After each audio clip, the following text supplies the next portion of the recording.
जिन लोगों को आरक्षण का मुद्दा समझ नहीं आता उनके लिए जो है एक सिचुएशन है कि आप अपने घर में दो बच्चे ऐसे इमेजिन कीजिए कि एक तो उसमें हष्ट पुष्ट है, बिल्कुल फिट एंड फाइन है, दूसरे को जो है कमजोरी है, शारीरिक तौर पे उसका जो है उस तरह से विकास नहीं हो पाया जैसे होना चाहिए था। जब आपने डॉक्टर को चेक कराया तो डॉक्टर ने बोला कि इसको एक्स्ट्रा केयर की ज़रूरत है।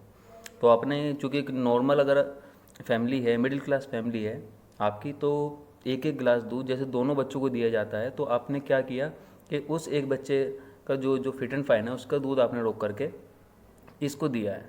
लगभग इतना ही सही नहीं होता, और जब ये सही हो गया तो आपने फिर इसका जो एक गिलास दूध रोक रखा था वो आपने उसको दे दिया। तो ये तो है आरक्षण।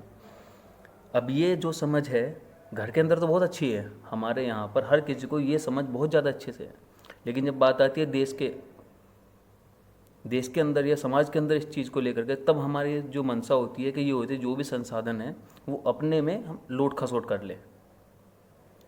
अब इसी चीज़ में एक चीज़ और है कि जब हमारे यहाँ पे हम नॉर्मली देखेंगे कि आप बाहर बंदों को देखते होंगे, हमारे यहाँ ट्रेंड है एक तरह से, ये लोगों के खून में है ये कि अपना कोई एक बंदा बता दीजिए मुझे कि गुटखा खा करके घर में फर्श पे थूक दे, ठीक है, या गुटखा ना भी खाए तो भी स्पिटिंग कर दे, तो भी थूके, नहीं करेगा क्योंकि वो उसका घर है।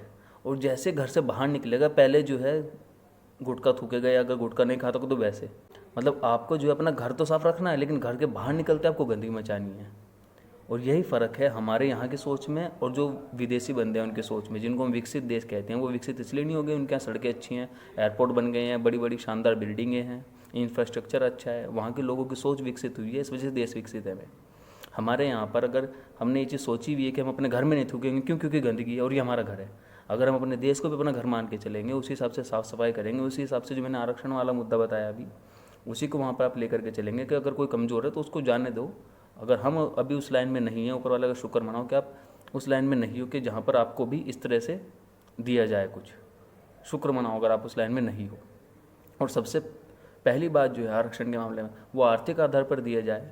अगर आरक्षण की हमारी जो पॉलिसी है उसका अगर आप असल मायने में देखें, जातिगत कह लो या कुछ भी कह लो, उसका असली मायने में हकदार आपको अगर चेक करना है तो अपने गली मोहल्ले में बाहर निकल कर देखिए।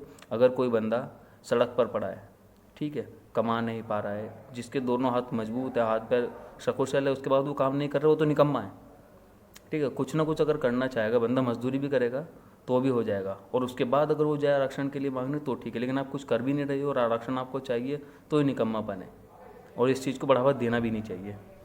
अगर आपने देखा होगा महिलाएं, बच्चे, बुजुर्ग इस तरह के आपको दिखते हैं जो रेलवे स्टेशनों पर रहते हैं, या उनकी शारीरिक हालत इस तरह की है, मानसिक हालत ऐसी है, या जो रेड लाइट के आसपास रहते हैं, जो काम नहीं कर सकते हैं, तो असलियत में किसी भी तरह की सरकारी स्कीम का सबसे पहला फ़ायदा या सबसे पहला हकदार अगर कोई है तो वो लोग हैं।